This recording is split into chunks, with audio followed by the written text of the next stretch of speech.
We don't test. We don't test. Got it, okay. That's the concern. Okay. I'm gonna ask a question. Required instructional content. So we require like MCAS alternative portfolios, correct? Like we have to require those, right? Those are required part of our instruction for an individual that would not, well, who previously would not do MCAS, correct? This is about content, this isn't about a product. But it's required instructional content, and for those students, that instruction is the content for the assessment. So they would have to make the connection that whatever is being taught, so let's say it's math, and that they have to show proficiency in fractions, they would have to show that they have a religious belief that fractions are against their religion, and therefore we cannot be teaching students fractions, and therefore their child should not be held responsible for fractions. but what if they are what if their religious beliefs, and obviously this is like an up here thing. Yeah. What if their religious beliefs are not with how the content is being taught, but the way the content is being kept and categorized? That's not what the law states. The law, but Because the law, what the law is what's being taught. It's a religious belief that exposure to content violates a religious belief, not how we're keeping or storing the portfolio. Now, again, could someone come up with a religion that says it's against my religious belief to do X, Y, Z? We're going down a rabbit hole now, which is why the attorney said, if this comes up, call me. well, the only reason I'm asking is because there's a lot of out-of-district schools that we place our students in who the way that they frame it is these portfolios are part of the regular curriculum and instruction, is getting these MCAS portfolios. So if So it's, that would be, but we yeah. pay for those students to go there. Yeah. So I'm just like throwing it, people are concerned about this. All it's going to take is one or two people to challenge it, and someone who has a religious belief. And again, I'm hoping that we're not the test case for it, and I'm hoping Massachusetts is not the test case for it, but there are people looking to test this. And again, right now, we don't have a policy, and we have to have it. So this is what. no, and it's not, It is this is a way bigger issue than the people sitting in this room. Yes. And I just want to make sure we, as a district, do not end up in some fun legal situation over it, and that we're, Well, having no policy will get you there. yes, you're right, so you're right, right you're now, a right. I'm parent like, just has to notify the district, so there's no specific form that they have to fill out. They just have to call Cindy and say, I don't want my religious beliefs, I don't want you to talk about, not being disrespectful, flowers, right? Like, I don't want you to talk about that because that violates. No, what they would have to do is, you are getting ready to read the flower book. Okay. And my child needs to be exempt from that unit Yep. or reading that textbook because flowers are against my religious belief. But it has to be specific to the content, and you have to cite that for this textbook on flowers. But it can't be, my child can't be around anything with flowers. So if there are flowers that are pulled up on the front lawn, again, yeah. And they'd have to tie it to what their religion is and what their religious belief is. I just don't want them, I don't want anyone to press them too much on that point, because we don't want to be the test case. And We again, have strong legal guidance as to what we Okay. need to do on And- this one. I'll just go back. It was very contentious during COVID. I mean, we're the two sitting people that are here. It was very contentious over vaccines, no vaccines, face masks, no face masks, right? And the administration that was here, the principals, like, talked to the parents one-on-one, what's the best decision for your child, right? And so we had some that came to school, some that didn't, they stayed home, right? But I trust our staff, our administrators, to have those discussions with the parents, and they're gonna do what's in the best interest of the parent as well as the student. The way the law is written, if a parent can make a connection, a parent can make a connection. Then it's up to us to decide what the alternative pathway is. But a parent could choose what they're gonna disclose and what they're not gonna disclose, so they can, That's what I'm worried about. I don't want parents defending their religion. They don't have to you know. defend, but they have to cite what their religious belief is. So as a practice. Whatever. practicing member of blah, blah, blah, blah, blah, blah, blah, it is against my religious belief to blah, blah, blah, blah, blah, blah, blah. And that's the start of the conversation. Okay. It's the law. It's a hard time we live in. May we not be the test case. Somewhere else, not Massachusetts either. Not Massachusetts. So in front of you, you have the motion language. Who would like to make the motion? So moved. Second? So, motion made by Beth, seconded by Meg. All those in favor? Aye. Anyone opposed? Anyone abstaining? All right, so next, continuing with our theme, is we do not, You're really like, you, All right. it's a tough Singers agenda tonight. tonight. well, we do not have attached to our acceptable use policy anything surrounding artificial intelligence. And again, we're exposed by not having this, so we had to close that loop and come up with some form of guidelines for it. Tough thing with AI is it changes every single solitary day, right? Yep. So I remember Rob and the principals came up that if, using AI and getting caught using AI to write a paper is plagiarism. But we needed to go beyond that. And again, this was a combination of a bunch of things from different schools, and then we vetted this through our attorney. So I'll just read the purpose, and it says, the Douglas Public Schools recognizes that AI, particularly generative AI, is transforming education, work, and society. AI offers opportunities to enhance teaching, learning, creativity, and productivity. At the same time, AI raises concerns about academic integrity, ethics, data privacy, and responsible use. These guidelines provide guidance for ethical, safe, and effective use of AI by students and staff in the Douglas Public Schools.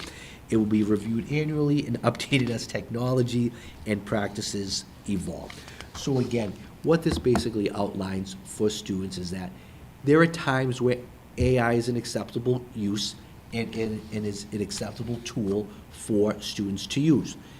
But they need to be seeking guidance from their teachers as to when they should be using it and when they should not be using it. And then for staff, again, staff are using AI for a whole host of things, right? And again, there's some great uses of it. But then the other thing this policy does is, if you're going to use AI, just like if you're going to quote something, you should be citing your work. If you're going to use AI to create a document, as a staff member, you should cite that this document was created by AI, because you're representing work that's not yours. Right? So that's really what this does, and this would ties into, we would tie this into our acceptable use policy. And again, there's some flexibility here, but we've seen a couple of instances where people have written full speeches through AI and presented them as their own. That's plagiarism, right? Now, there are people who've created great rubrics using AI, and all we're asking people to do is like, this rubric was created by AI. Not any different than if you took a rubric from a textbook or a book or from another district. This rubric was borrowed from the Milford Public Schools. And you're just citing your sources. And again, where this came up was, there was a test case in the Commonwealth a year and a half ago where students used AI to create stuff. Teachers penalized kids a grade, and then the parent brought that all the way up and said, where does it say that you can't do it? And we said it's plagiarism, and there became the back and forth about, is AI plagiarizing or is it not? So again, this policy outline here just gives us the opportunity to have something in writing and some guidelines for people to follow. And it's not a catch-all. It's not looking at as an I gotcha. It's just, if anything happens, and we don't know what's going to happen with AI down the line. I mean, it's pretty powerful and amazing what you can do with it. And it's evolved so much in just even, 6 months to a year. We need to have something to safeguard our kids and our staff. Any Two- questions? Two quick questions. Because this is new, will this just get posted on the website so that parents have access to these It'll be part of the policies? acceptable use policy, so I had in my notes to post Okay. all 17 of our new policies today. Somewhere on the website, yes. Consequences for misuse. I forget if this exists or not. Someone tell me if this exists. I feel like it does. Do teachers have a resource to run, let's say, a paper through AI to be able to determine if it was written AI or not? So there are free AI scanners on the web that people run. There was actually having a conversation with a high school teacher today about it. Some of them are good, some of them, I've used them before. So I've taken stuff that I wrote 20 years ago, before AI was created, run it through the AI generator, and it said that this was a 97% chance this was generated completely by AI. Oh. And I wrote it 25 years ago. Yeah. So what teachers have been able to do is, kids are cutting and pasting, but forgetting to take out the dashes, forgetting, The quotes. Would you like to? forgetting make to this take out the shorter? emojis that come with AI. Or when kids are doing a lot of writing, like a lot of times you don't see kids writing with contractions, and AI is filled with contractions. A lot of teachers are doing stuff where they're having kids actually write inside the classrooms, so they get those writing samples. And then people Got are it. pretty quick and smart as to what is something that a student writes and vocabulary that they use. They've seen tests and short answers and things.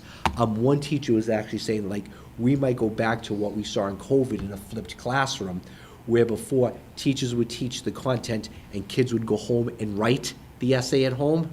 Now they're talking about flipping it, where kids are gonna go home and review the content and actually write the essay in class. I wonder too, like, I know this is like really antiquated, but if we go a little bit more back to like Handwriting, yeah. you know what I mean? I know you could still copy it from AI, but if you're in the classroom and I don't want anyone to be inappropriately accused. Like you said, you wrote something that was wonderful enough that, you know what I mean? So that's Wonderful, but yeah. I think our that's a teachers, tough- our teachers are pretty good. If you've done it enough and you read people's emails and you read people's papers and essays, you can pretty quickly know what was generated by a student and know what was generated by AI. Okay. Yeah. I mean, in full disclosure, I can make an entire meal plan in 2 seconds for 2 months. So there is value to AI, but There is, within, half the time it tells me that it's a burnt pan or something, like something ridiculous. But I like our schools also teaching them the appropriate and ethical use of AI so But that's- that it's ingrained in them Well, at an early age and they understand moving forward how they should or should not be I mean, utilizing I'll it. defer to Mr. Ringet as he's saying, I mean, can you just briefly talk about some of the stuff that your staff is doing or have done around AI? And again, this is more I'm not so much worried about a first grader running their essay through AI, but this is more middle school and high school. So- Things. So at the high school, as Dr. Vieira was saying, a lot of our teachers do use some of those AI kind of catch-alls, if you will. We've seen them come through with varying levels of percentages where the same paper, so one might say 75%, while one says 99%, and the other one might say 50%. So what's the determination you make based upon that information? So when our teachers are kind of going through that process, we go through a bit of the plagiarism avenue with our students on that level. What's nice about our ELA teachers right now is that they, because teachers are always playing catch up to the students on technological things, so they institute like, this is, in my syllabus, this is what we're doing. If you are found using AI, we're going to do this. And then, not every teacher yet, But some teachers are starting to gradually say, this is how you might cite it. This is how you might use it.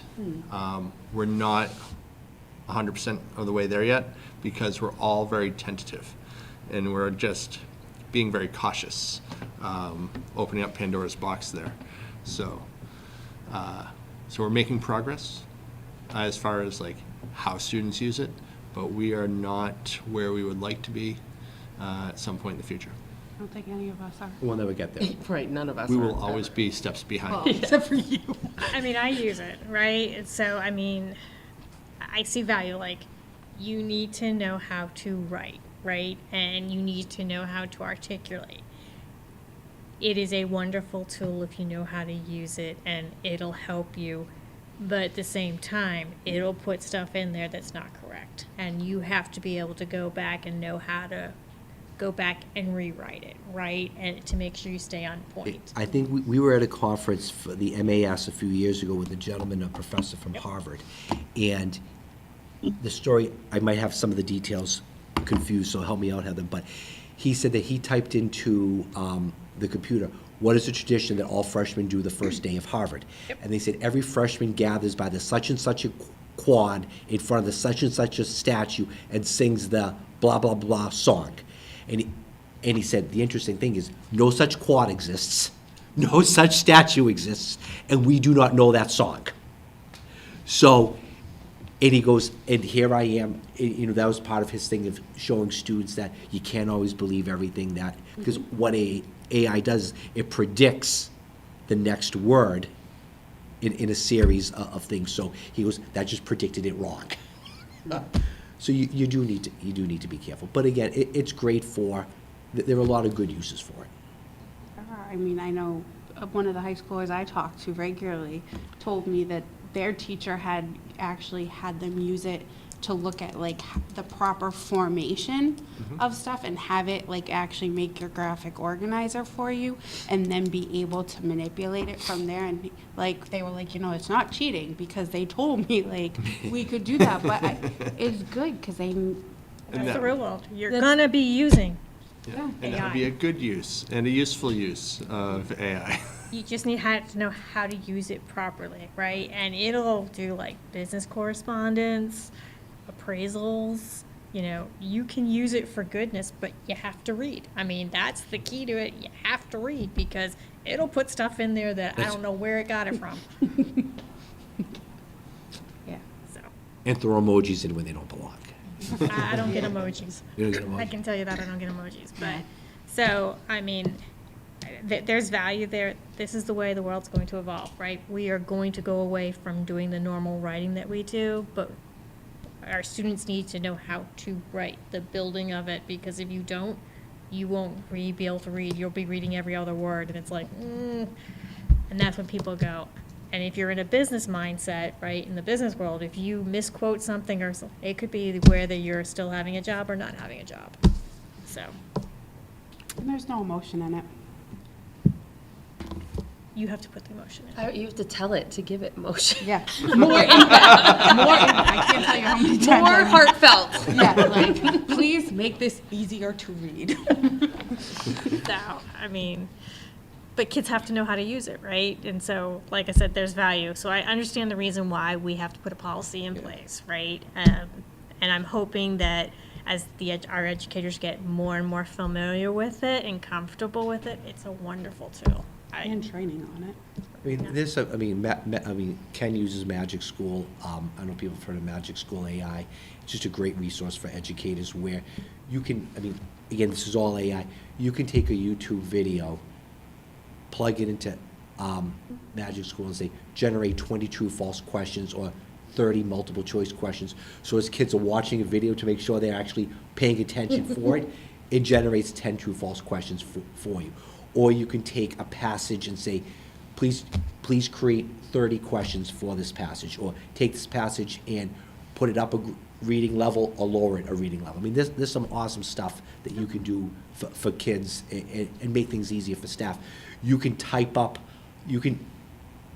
in Magic School, you can put in a one-page paper and say, turn this into a 5-slide deck PowerPoint presentation. So, I mean, there's some great things, but you should also represent that, if you're doing that, that AI generated the presentation for you. Be looking for a motion? If nobody else has any discussion? I move to approve the Douglas Public School Artificial Intelligence Guidelines as presented.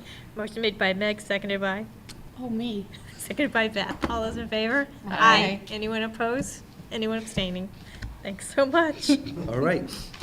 Next, we have our elementary school and primary school bus policy. I'll have Cindy and Ken come up, and as they're coming up, just again to remind people and go through some things. It was brought to our attention about a policy of getting students off the bus and on the bus. And as I started diving into this after that school committee meeting in early September, we found out that we had secret forms, and one school was doing one thing and another school was doing another, and if a parent knew of the form, they could get it, but if another parent didn't know of the form, they couldn't get it. It was a mess. So, it's no other way to say it, right? It was sloppy. And so that was brought to our attention, and we addressed it. So I thank Ken and Cindy for doing a lot of behind-the-scenes work for the policy, just for the committee and the community to know. We also vetted this through our school attorney. I had multiple conversations with him and talked to him yesterday. We talked to Matt in the town and our insurance provider to make sure that, there wasn't anything from an insurance standpoint, and they were silent on it one way or the other. We talked to our police department to see what they were comfortable with. So again, this wasn't something that we just threw together. We spent a good 4 or 5 weeks on it. Cindy and Ken did a lot of research and talked to other people, and we spent a lot of time looking at the nuance of language, which you'll see in a few minutes, but that's kind of some background history. And what we wanted to do is we wanted to get it right. We wanted to make sure that it was consistent in both school districts. We wanted to make sure we were keeping kids safe. And we also wanted to make sure that we were being fair to parents. So with that said, I will start with the primary school. Okay, so at our age level, in our handbook, we pretty much just said all parents just need to be there for drop off, pick up, at the bus, and that's all we had, a 2-sentence statement in the handbook.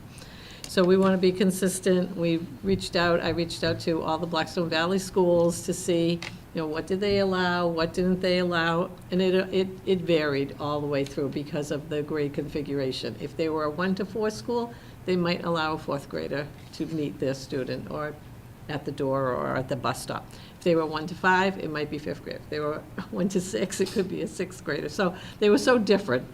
So we just kind of decided that, seeing that we had the 5th grade already able to dismiss themselves, so, we kind of talked this all out, that grade 5 or higher would be where we're going to, aim for. So it could be a designated adult or a sibling or a babysitter, anyone that is in grade 5 or higher, that would be able to do parent pickup at the bus stop and so on. So that's kind of where we headed, just to help families and be flexible for them, but still be safe. So the way it was written, it was an adult, and adults over 18. So we started having conversations, so that meant that a high school junior couldn't get, right? Yeah. So we're like, okay, so now how do you, where do you go? Do middle school kids babysit? They do. It's not uncommon to have a 7th or 8th grader babysit. So that's where this thought process and the nuance of language came in, and we settled on if we were going to allow for a 5th grader to walk home, and if a parent was comfortable with a 5th grader then getting their siblings off the bus, as long as the parent documented that, we would be comfortable with it. But And I don't think I had a secret form, but I did have a form that, case by case. I mean, there were rare occasions where someone would ask, is it okay if so-and-so would, meet them at the bus? So it wasn't a secret, it was there. So, so we want to change our handbook from that 2-liner to state that students are not allowed to walk to or from school without a parent, guardian, or other authorized designee who is in grade 5 or higher. And then students are only allowed off the bus if a parent, guardian, or other authorized designee who is in grade 5 or higher and is present to accept the student. And then if no one's there, the third line, if parent, guardian, or other authorized designee is not present, the student will be returned to the primary school. Parents will be contacted to pick up their child at school. And then we have a form that kind of matches that. So one is for a bus and one is for a parent pickup, just stating who they give permission to, who, are they a sibling, what grade are they in, and then a signature. So we're just looking for a motion to approve the handbook changes and. I have a couple of questions, but go ahead. No, you first. I'm concerned with grade 5. I'll be quite honest. Some of our back roads don't have sidewalks. And I've had younger siblings, right? My brother's 3 years younger than me.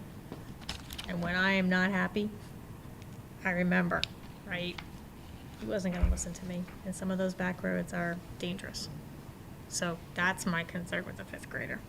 So what about the waiver, though, for the parent to, they're essentially approving their bus stop? I get it, but is it 5th grader?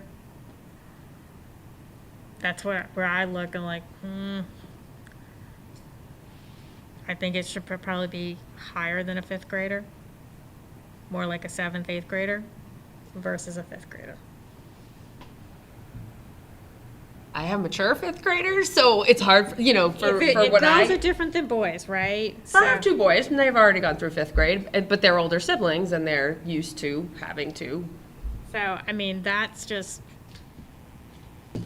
and I get it's how we're set up, right? So I get it, but And when we talked to, again, and they did the research, it's, there were a lot of schools that were K-4 schools. So in the 4th grade, you had to have pickup. But then the next building was a 5 through 8 school, and then everyone could just get off the bus. A lot of times it depends on where that break is in schools. You had, some schools were K-3 schools, and others where you had to have a pickup, but then other schools were 4 to 8 buildings, and 4th graders could walk home without a pick.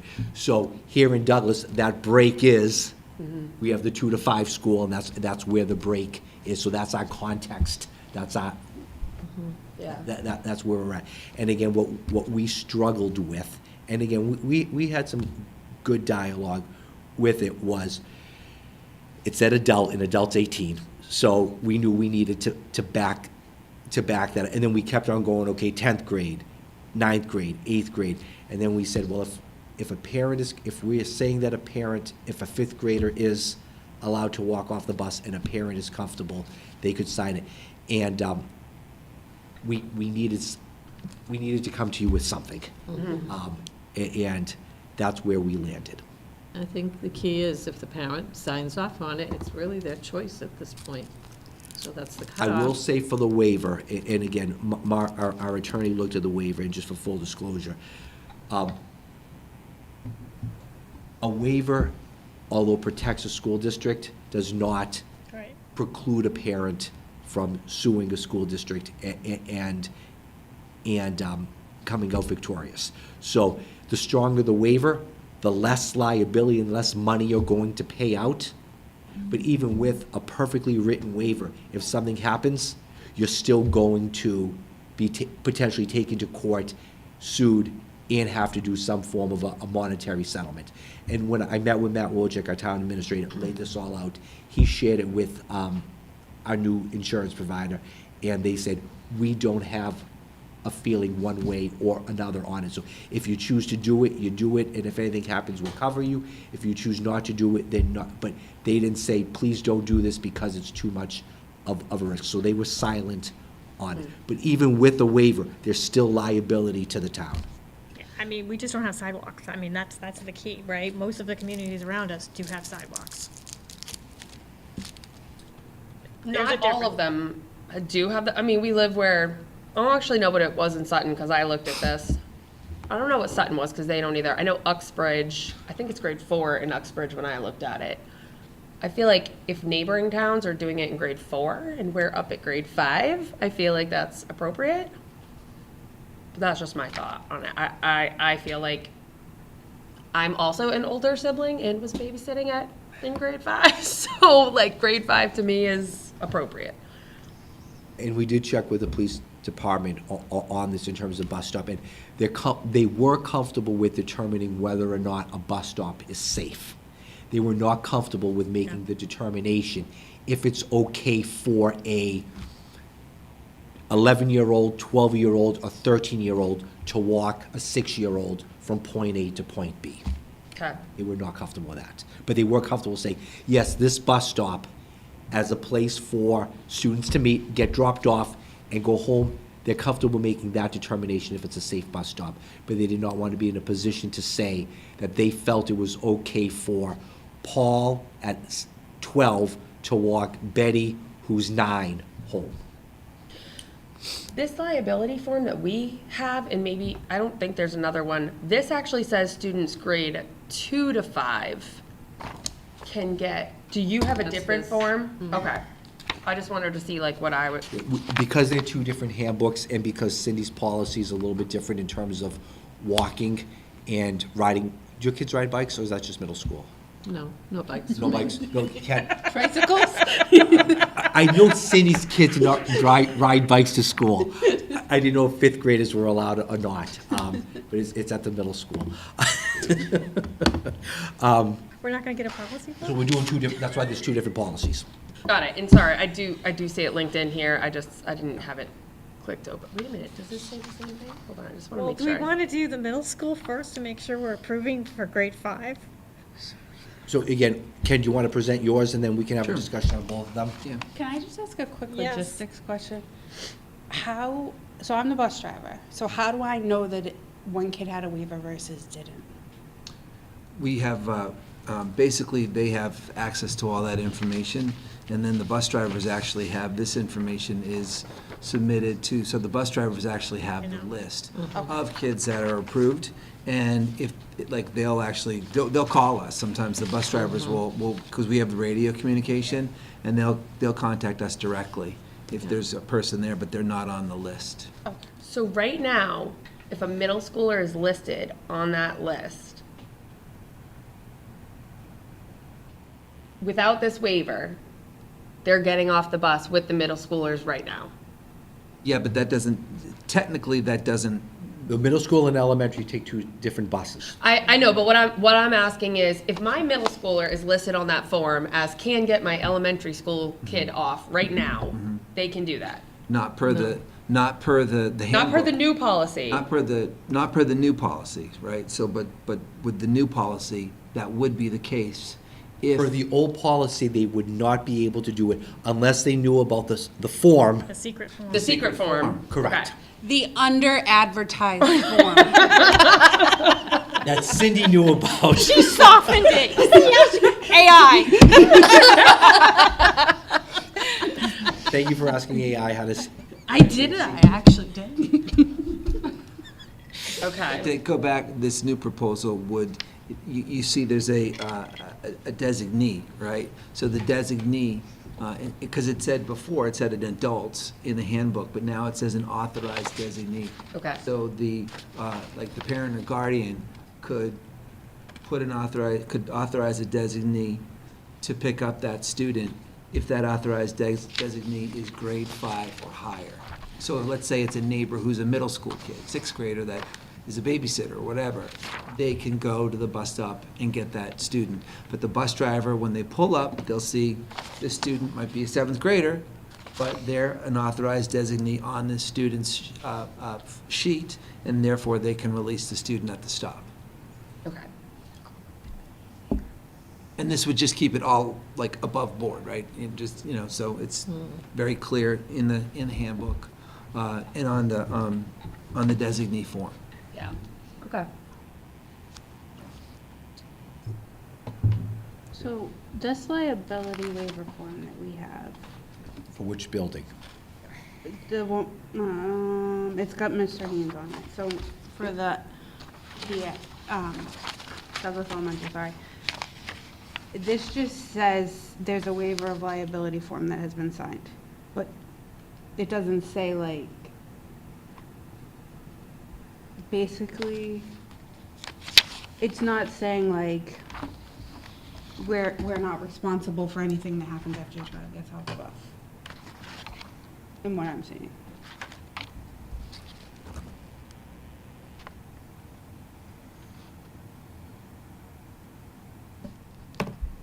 Right?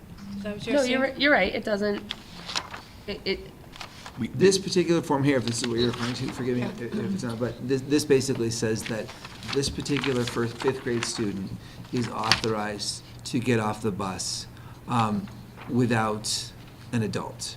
So any student grade 4 or younger can't, this is strictly, this allows the fifth grader to get off the bus without an adult at the stop.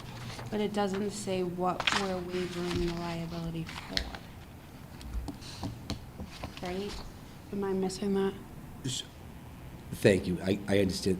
So Yeah, this is a not in bus there. waiver liability for, this is just, we need to change it, we need to To change the include. title to say something, to reflect that this is just a bus waiver form, to waive that, to waive the rule of fifth graders needing a parent. This is a waiver to allow fifth graders for it. So if we eliminate the liability word, it more accurately represents what the form is.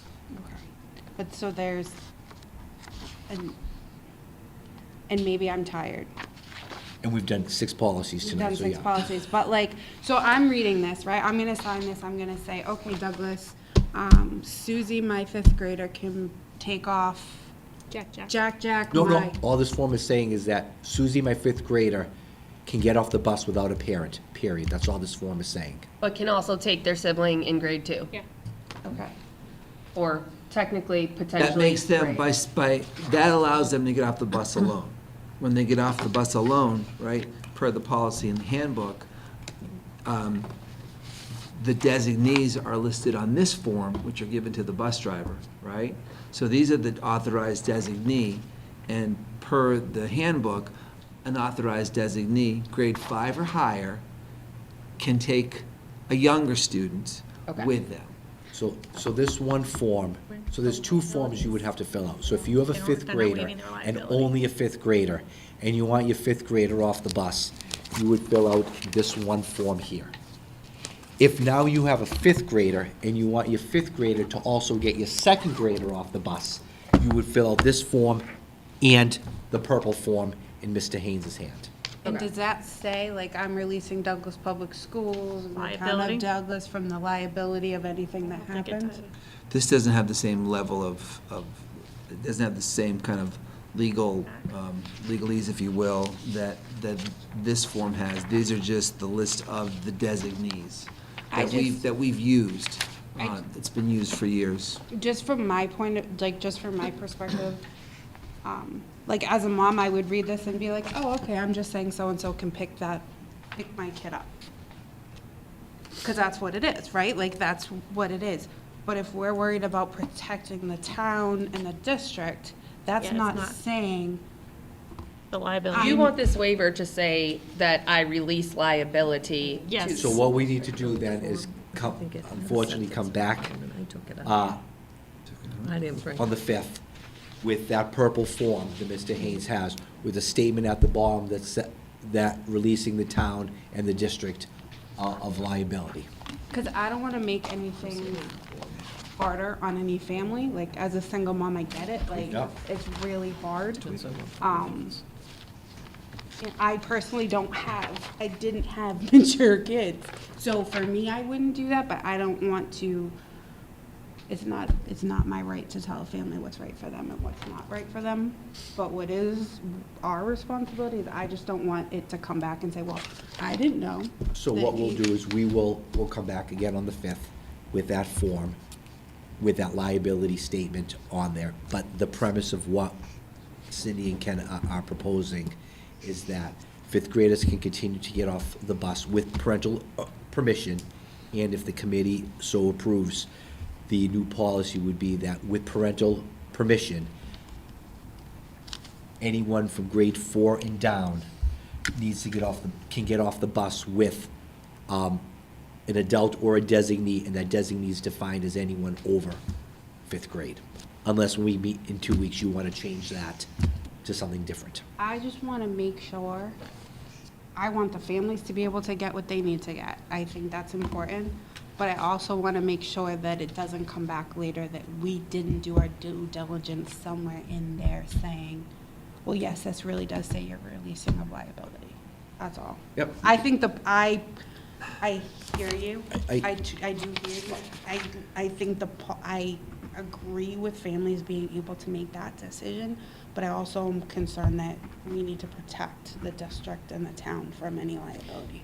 Can we ask the lawyer if it should be on this form or that form? I guess my like release of liability is like, this seems like the more appropriate place, but now that you're saying that, we are releasing whoever is on I that think list. it should be on both, right? Okay, yeah. And, like, an Yeah. and or. Yeah. I think it should be on both forms, right? If you're going to do this, right, you're gonna have to reach back out to the elementary school, but you understand the policy, And that right? the district is no longer responsible Once they get off the once bus. they get off the bus. One thing I just want to say is, having done some research on some sites on some other districts about their bus policies, some of them seem to be like, intentionally obtuse. Yeah, it's the Wild So Wild West, yeah. it's just interesting how You it just need to be varies. careful on the language of the district's no longer responsible. Whatever Mark Yeah, is, yeah, because we, that's what we're gonna go with, but how it reads right now, the liability is not mentioned in there, so God forbid we'll fix something it. should Yep. happen. Thank you.